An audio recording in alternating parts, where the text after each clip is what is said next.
Issue 189. Tails asks Rotor why the glow posts in the lab turned on by themselves, and Rotor says he doesn't understand why because they're supposed to only cross dimensions into the special zone. Why'd he call it that instead of the Zone of Silence? I don't remember Fight saying that he changed the name of that place to that. And again, why couldn't Scourge just use his warp ring instead of wasting time making Boomer use glow posts of their own to come here? It's just then when Boomer comes out of the glow post portal and he's called Anti-Rotor, which is a better name of course, less hokey to call him Anti than Evil whatever, since why would they ever agree to names like that? But what's weird about this is that the Evil Twins have never been called Anti before, to my recollection. It's always been Evil this, Evil that. So why did Rotor not just call him Evil Rotor? Boomer says that he goes by Boomer now, which makes more sense for an evil twin of his since that makes him sound like he's explosion happy.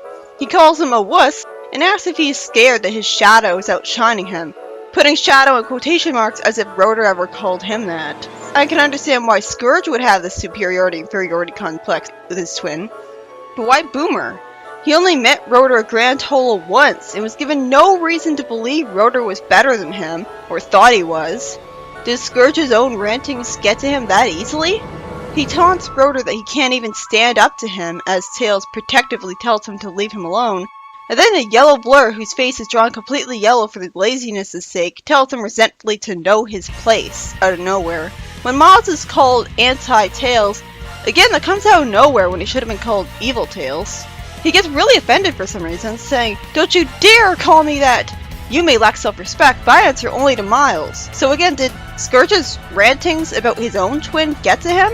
Miles never even implied that he was having an issue with being a twin of his sharing his nickname, and now he's talking all passionately against it. And not only that, but he talks as if Tails calling himself Tails was a sign that he lacked self-respect. This comes completely out of nowhere. Although then again, we never got any development on the characters of the Evil Twins, so I guess that can be excused. And him saying this so suddenly seems to imply that at worst, he's projecting in psychological sense. It's more likely that he's the one who lacks self-respect. Because if he had it, he'd be okay with himself and his mutation enough to call himself Tails, instead of hating any nickname that reminds himself that he has an extra limb. He gets Tails down to the floor by kicking him and holding his hand. Ah yes, holding hands, what an enemy thing to do. And when Alicia is nice enough to say, "Nice work, boys," Miles is nice enough to say, "Thank you," and then refer to her as her full royal title. Neither of them had to go through that much trouble for each other. Miles especially didn't have to thank her, but the two were good enough friends to do that anyways. They already are the first villain team to show a genuine friendship of some sort, as subtle as it is because they don't want to look like softies in front of their enemies. Also, it's a little weird that Miles, the last time we saw him, was casually calling his friends girls, and now he's referring to Alicia all formally. It's like he had a complete personality transplant, just because Scourge showed up. Alicia has stress lines under her eyes, as if she's either not getting enough sleep, or is just really stressed out. And since she didn't have those in her earlier appearances, it's probably just from her being all resentful that Fiona's the one in charge. As she asks, "Patch, if you'd be so kind as to inform Her Highness that the area is secure." Again, she's being polite to Patch with the way she talks to him. Fiona, for some reason, goes through the portal hand and head first instead of just walking through it like a normal person, and naturally is annoyed again at Alicia acting just as resentful for her as Sally did, saying, "And you better watch your tone, princess." I wonder if she had been disappointed that Alicia hated her the minute she showed up, because Sally at least had a reason to reject her and be judgmental, while Alicia and the Evil Twins in general were like a new start, only for a whole group of potential new friends to hate her on sight. She reveals that the Anti-Freedom Fighters are now called the more fitting name of the Suppression Squad, which I wonder why they haven't called themselves that already, and orders them to move forwards. Wasn't it nice of Scourge to make Fiona the one in charge of all the other Evil Twins on almost equal status with him? He could have easily just made her be the same rank as everyone else, treating her like a subordinate, instead of treating her like a queen. Back at New Megapolis, we see the Chaotix running from some Dark Legion goons, with Julie shooting a ray gun and Espio throwing shurikens. And Sonic says that because they've got them on the run already, he thinks the new Dark Egg Legion is a joke, because they didn't even need him. Knuckles doesn't laugh because he thinks he's responsible for them existing. No, Finitevus was, and Lien-Da selling out was. Sonic is just as exasperated with Knuckles as I am, saying, "Oh, don't start this again." It reminds him that he was just under a spell. And the goons chose to sell themselves out to Robotnik for no real reason, themselves. Knuckles says that just because the goons are some of the only echidnas left, he should try to help them. Sheesh. I mean, I guess it is a guardian tradition thing, but... And he says he needs to get to their leader and ask someone to cover for him. Alicia tells Patch that he has to come with her because there's more freedom fighters out there, and Patch, actually saying "my princess" in French correctly, were it not for the lack of an E at the end of the second word, says that she worries too much, and calls the heroes a word that I looked up on the internet and couldn't find the meaning of at all, meaning that they just flat out made up a French-sounding word for him to say, or they horribly misspelled a real one. I can only assume he called them wusses, as he says that they're no real threat, only to immediately get threatened by a vicious-looking Amy who tries to attack him while he says, "My God!" She naturally calls him out, "You got a lot of nerve coming back here after all you've done." Exactly. She runs after him, saying cathartically, "Come back so I can smash you!" And Patch runs away, saying the girl's a monster. Oh yeah, she's the monster, sure. And Alicia deadpans idiot, since he didn't take the hero seriously enough like she did as the smart one. Also, Alicia's going to be wearing a different outfit later too. They can never decide what outfits to give the evil twins. Bunny grabs her arm from behind out of nowhere, and Alicia is sarcastic with her pretending to be polite while they stand in the middle of a white void since the artist got lazy. Patch screams in the background, and Bunny tells Amy to save some of him for the rest of the heroes because Antoine and her have personal reasons to hate him. Honestly, I wish that Patch could have just stayed in Mobius and just stayed in a prison there after all this was done, because that would have felt like a really fitting punishment for him. Instead, he seems to completely get away with everything.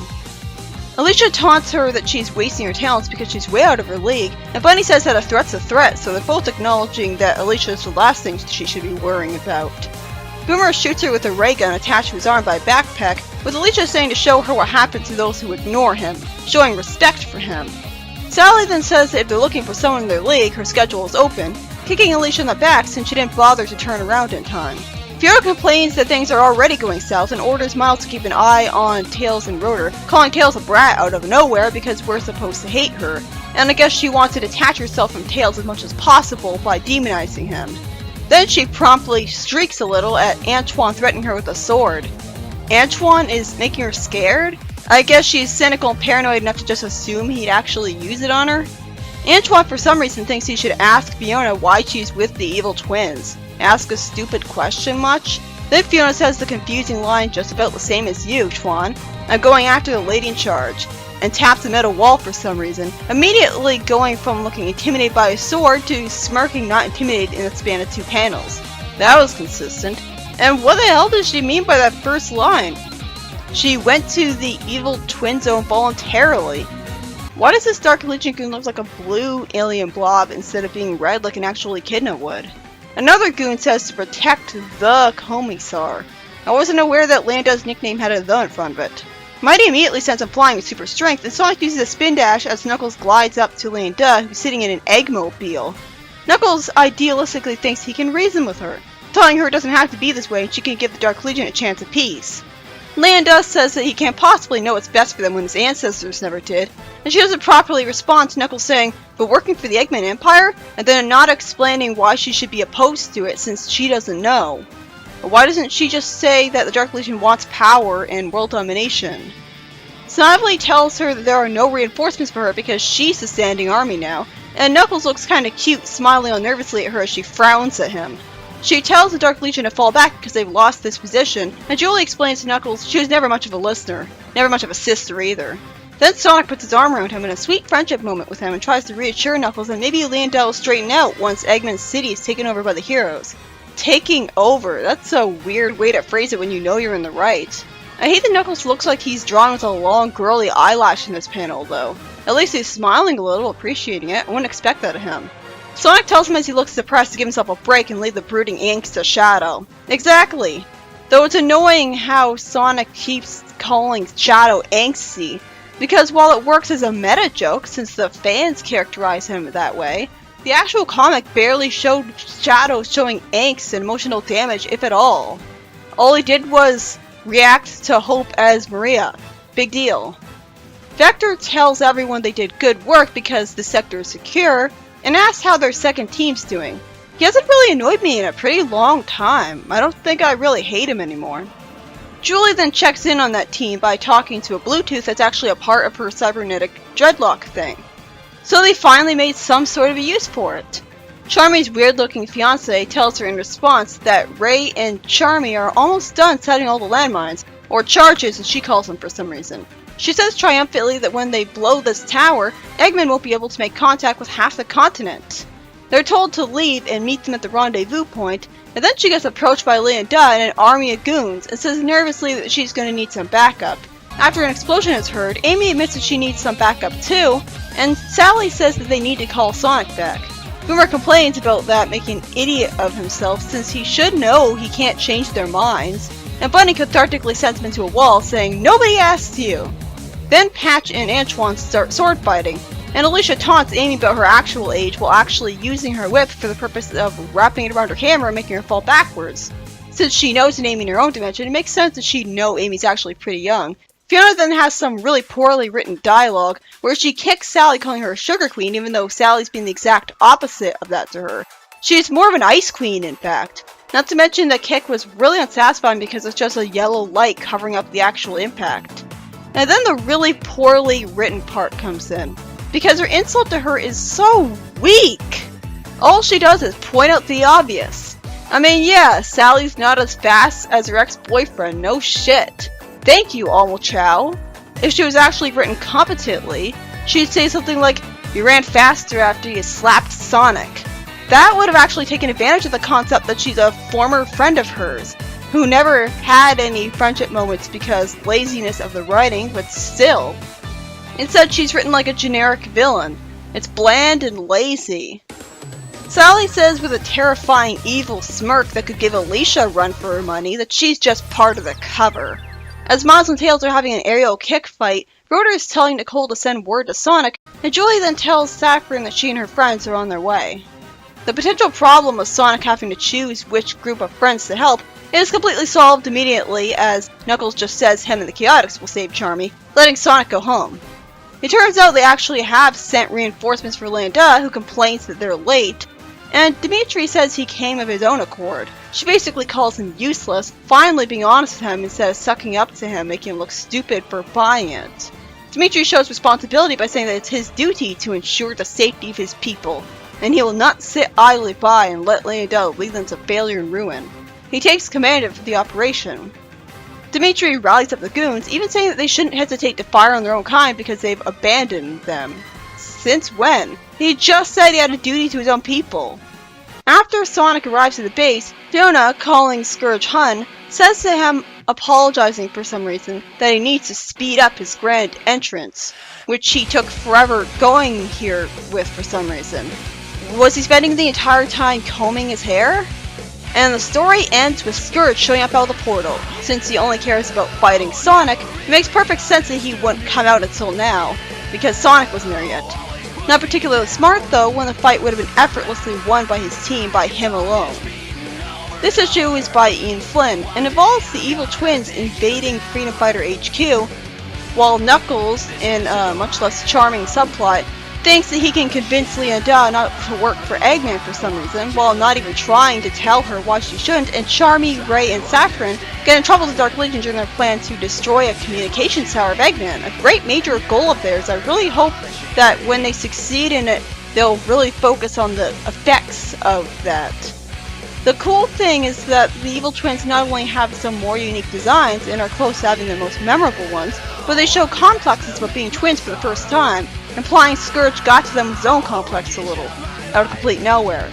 The two things that really stood out to me were, one, how polite the evil twins were to each other when they didn't have to be, proving they're actual friends with a genuine friendship dynamic, and two, how Miles considers calling oneself Tails in general as equivalent to insulting oneself, which makes sense since Tails might as well be calling himself Mutant.